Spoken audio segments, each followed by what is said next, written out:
akong laing papa kay makapalit og red horse. Nya gatas di kapalit. Lisod po daw magpundor ako sa balay. Ako nga mapala utang kaya wala na ako pampalit gatas. Bala.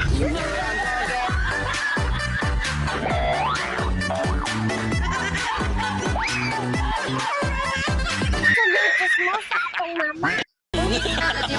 Nahon pa ng chismis, kawa kay nilungag. Ay, totoo yan. My God. Bakit ikaw ang naglalaba dyan? Wala na akong masuot. Nanay ko, puro TikTok. Ala. Ano ba yan? Napuyat na naman ako kagabi. Gising ako sa lakas ng lindol sa kwarto namin. Palakaw sa ko, ngit akong panggatas. Sige panganak si mama murag magfactory. Ala.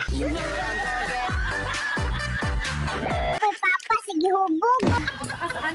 Manghura na pud ko kay mobirada na pud si papa bisan wala pa naayo ang tahi. Sige pa, magkapanila. I wanna go back. Pandak si mama. Papa lasinggero pa.